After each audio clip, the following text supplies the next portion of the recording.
أعوذ بالله من الشيطان الرجيم بسم الله الرحمن الرحيم رب اشرح لي صدري ويسر لي أمري واحلل عقدة من لساني यफ़क़हू क़ौली। अस्सलाम वालेकुम। आज का हमारा दर्स मसला नंबर 797 से है। कह रहे हैं कि अगर कोई शख्स अपने बदन या लिबास में खून देखे और इसे यकीन हो कि ये नजिस खून में से नहीं है, मसलन इसे यकीन हो कि मच्छर का खून है, लेकिन नमाज पढ़ने के बाद इसे पता चले कि ये खून इस खून में से है जिसके साथ नमाज नहीं पढ़ी जा सकती, तो इसकी नमाज सही है। क्योंकि उसे वक्त से पहले नहीं पता था, उसे यही था कि शायद मच्छर का खून है या कोई पाक खून है। तो अगर बाद में उसे पता चला नहीं ये नजिस खून था, तो फिर उसकी नमाज जो उसने पढ़ी होगी वो सही होगी। फिर कहना है अगर किसी शख्स को यकीन हो कि इसके बदन या लिबास में जो खून है वो ऐसा नजिस खून है जिसके साथ नमाज सही है, मसलन इसे यकीन हो कि ज़ख़म और फोड़े का खून है, लेकिन नमाज के बाद इसे पता चले कि ये ऐसा खून था जिसके साथ नमाज बातिल होती है, तो इसकी नमाज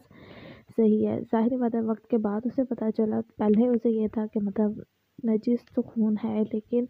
जो है इससे नमाज सही है, तो वो क्या करेगा, उसकी जो नमाज उसने पढ़ी होगी वो सही होगी। फिर कह रहे हैं कि अगर कोई शख्स ये भूल जाए कि एक चीज़ नजिस है और गीला बदन या गीला लिबास इस चीज़ से छू जाए और इसी भूल के आलिम में वो नमाज पढ़ ले और नमाज के बाद इसे याद आए तो इसकी नमाज सही है। लेकिन अगर इसका गीला बदन इस चीज़ को छू जाए जिसका नजिस होना वो भूल गया है और अपने आप को पाक किए बगैर वो गुस्ल करे और नमाज पढ़े, तो इसका गुस्ल और नमाज बातिल है। मासाए सूरत के गुस्ल के करने से बदन भी पाक हो जाए और पानी भी नजिस ना होता हो, जैसे कि आब जारी में गुस्ल कर रहा हो इस तरह आब जारी में गुस्ल कर रहा हो इस तरह कि अगर वज़ू के गीले अज़ा का कोई हिस्सा इस चीज़ से छू जाए जिसके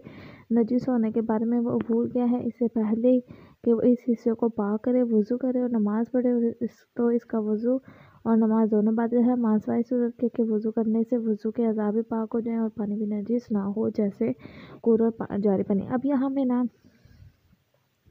सीधी बात ये करें कि अगर एक चीज़ है, ठीक है, वो नजिस थी, आपका गीला बदन या लिबास जो है उस नजिस चीज़ को लगा, अब आपको नहीं पता था कि वो नजिस है या नहीं, बाद में पता चला तो आपकी नमाज सही होगी। लेकिन अगर आप उसके बारे में भूल चुके हैं कि है या नहीं, तो फिर आपको क्या होगा, आपकी नमाज और वज़ू बातिल हो जाएगा। और तीसरी बात वो ये कह रहे हैं कि अगर ऐसा हो कि आप की मतलब मिसाल के तौर पर आपका हाथ जो था वो नजिस था, आपने हाथ पाक नहीं किया और आपने वैसे ही वज़ू या गुस्ल कर लिया, तो फिर आपकी नमाज बातिल होगी। लेकिन अगर वज़ू या गुस्ल के दौरान आपका हाथ पाक हो जाता है, ज़ाहिर बात है पाक ही हो जाता है, तो वो पाक हो जाता है खुद ब खुद, तो फिर आपकी नमाज सही होगी। अच्छा जी, इसके बाद कह रहे हैं जिस शख्स के पास सिर्फ एक लिबास हो, अगर इसका बदन और लिबास नजिस हो जाए, इसके पास इनमें से एक को पाक करने के लिए पानी हो, तो एहतियात लाजिम यह है कि बदन को पाक करे और नजिस लिबास का, ये तयम्मुम के अहकाम में भी आया हुआ, ठीक है, और लिबास को पाक करके नजिस बदन के साथ नमाज पढ़ना जायज़ नहीं है। लेकिन अगर लिबास की निजाजत बदन की निजाजत ज़्यादा हो या लिबास की निजाजत बदन की निजाजत के लिहाज से ज़्यादा शदीद हो, तो इसे इख्तियार है कि लिबास और बदन में जिसे चाहे उसे पाक कर ले, ठीक है। ये मसला हम पहले भी पढ़ चुके हैं। फिर कह रहे हैं जिस शख्स के पास नजिस लिबास के अलावा कोई लिबास ना हो, तो ज़रूरी है कि नजिस लिबास के साथ नमाज पढ़े और इसकी नमाज सही होगी। फिर कहना है जिस शख्स के पास दो लिबास हो, अगर वो ये जानता हो कि इनमें से एक नजिस है लेकिन ये ना जानता हो कि कौन सा नजिस है, इसके पास वक्त हो, तो ज़रूरी है कि दोनों लिबास के साथ अलग-अलग नमाज पढ़े। मसलन अगर वो ज़ोहर और असर की नमाज पढ़ना चाहे, तो ज़रूरी है कि हर एक लिबास में एक ज़ोहर की और एक असर की नमाज़ पढ़े। लेकिन अगर वक्त तंग हो और दोनों में से कोई एक भी क़ुव्वत एहतमाल या मोतमद की अहमियत के एतबार से गालिब ना हो, तो जिस लिबास के साथ नमाज़ पढ़ ले काफ़ी है, ठीक है। अब यहाँ पे ये बात करें एक शख्स के पास दो लिबास ही हैं बस, लेकिन उसे ये नहीं पता दोनों में से नजिस कौन सा, एक नजिस है, ठीक है, तो क्या करेगा, दोनों लिबासों के साथ अलग-अलग दोनों नमाज़ें पढ़ेगा, ठीक है। मिसाल के तौर पर ज़ोहर की بھی اور عصر کی، ٹھیک ہے، پہلے ایک لباس پہن کے ظہر عصر کی پڑھے گا، پھر دوسری لباس پہن کے ظہر عصر کی پڑھے گا۔ لیکن وہ یہ کہہ رہے ہیں کہ آپ کو بالکل بھی جو ہے نہیں ہے، زیادہ شک بھی نہیں ہے، احتمال بھی نہیں ہے، تو پھر جس بھی نماز جس کے ساتھ بھی دو صورتیں ہیں، وقت تنگ ہو یا نہ ہو، اگر وقت تنگ نہیں ہے تو دونوں لباس پہن کے نمازیں پڑھے گا،